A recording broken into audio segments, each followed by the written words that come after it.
राजस्थान के वीरान रेगिस्तान में फैला हुआ था एक पुराना बेजान और टूटा किला कुंदरगढ़।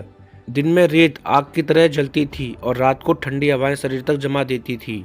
गांव के लोग कहते थे इस किले में सदियों पुराना सांप दबा है, जिसे छूना मौत को बुलाने जैसा है।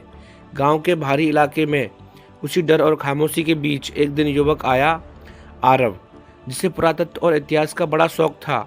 गांव वालों ने उसे चेतावनी दी कि किले में स्थापित तलवार दबी है, जिसे निकालने वाला कभी सुरक्षित नहीं लौटता।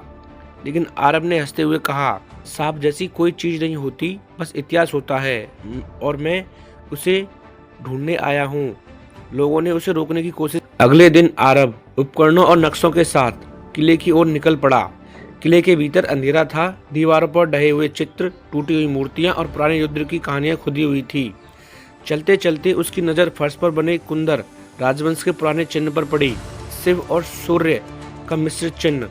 आरब ने अपने औजार से फर्श को साफ किया। ढीली हुई मिट्टी दिखी। उसने खुदाई शुरू की। थोड़ी ही देर में उसकी उंगलियां धातु से टकराई।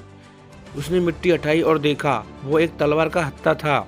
तलवार बरसों पुरानी थी, लेकिन तेज इतनी कि जैसे अभी युद्ध के लिए तैयार हो। जैसे ही आरब ने तलवार को बाहर खींचा, किला कांपने लगा। पुरानी मसाले अपने आप जल उठी और पूरे गलियारे में गूंजती फुसफुसाहट फैल गई। आरब स्तब्ध रह गया। सांप जाग उठा। आरब तलवार लेकर किले से बाहर निकला, लेकिन रेत में एक अजीब बदलाव दिखने लगा। आसमान अचानक काला पड़ गया। हवाएं तेज हो गई और रेत के तूफान में युद्धरत सैनिकों जैसे परछाई बनने लगी। अचानक हवा एक भारी आवाज गूंजी, कुंदर सेन की तलवार जग गई है और उसके साथ सांप भी। आरब डर गया। वह गांव की ओर दौड़ा। गांव पहुंचते पहुंचते दिन से रात में बदल चुका था। जानवर बिदक रहे थे, बच्चे रो रहे थे, हवा में डर था। गांव के बुजुर्ग रंजीत बाबा ने तलवार को देखते ही कहा, हे भगवान, ये तो कुंदर सेन की तलवार है। इसे उठाते ही सांप जाग उठता है। आरब ने पूछा, किस सांप की बात कर रहे हैं आप? तलवार में ऐसा क्या है? रंजीत बाबा ने कांपती आवाज में कहा, राजा कुंदर सेन अत्याचारी था। उसने एक तांत्रिक से शक्ति मांगी। तलवार से उसने युद्ध जीते, लेकिन हर जीत के बाद एक पूरा गांव मर जाता था। अंत में राजा मरते समय तलवार को रेत में दफना दिया और कहा, जो इसे निकालेगा। सांप सच होता गया। रात होते ही गांव में पुराने सैनिकों की परछाइयां घूमने लगी। कुछ लोग गायब, कुछ लोग घायल और सब डरते थे। आरब चीखा, अगर तलवार निकालने से सांप खुलता है तो इसे वापस रखते ही सांप खत्म होगा क्या? रंजीत बाबा बोले, हाँ, लेकिन तलवार उसी जगह गाड़नी होगी और उस वक्त कोई घायल या मृत नहीं होना चाहिए। सबकी निगाहें आरब पर टिक गई। अब सिर्फ वही इस डर का अंत कर सकता था। आरब और कुछ बहादुर युवक तलवार को लेकर किले की तरफ दौड़े।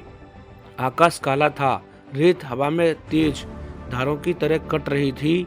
रास्ते में परछाई सैनिक सामने थे, लेकिन आरब के हाथ में तलवार चमकने लगी, तलवार जैसे उन्हें आदेश दे रही हो। तलवार के वार से परछाइयां रेत में समाती चली गई।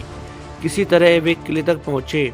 आरब ने राज चिन्ह वाली जगह तलवार की नोक जमीन में धंसा दी। जमीन ने तलवार को धीमे धीमे निगल लिया। फौरन हवाएं थम गई। सैनिक गायब हो गए। मसाले बुझ गई। आकाश साफ हो गया और सांप टूट गया। खामोशी का सबक। गांव लौटते समय सिर्फ शांति थी। बुजुर्ग बोले, शक्ति जितनी बड़ी होगी उसका बोझ भी उतना भारी होगा। आरब ने बस इतना कहा, कभी कभी इतिहास को खोजने के बजाय दफन ही रहने देना चाहिए। कुंदरगढ़ फिर शांत हो गया। तलवार फिर रेत में दबी रह गई और दुनिया एक सांप से बच गई।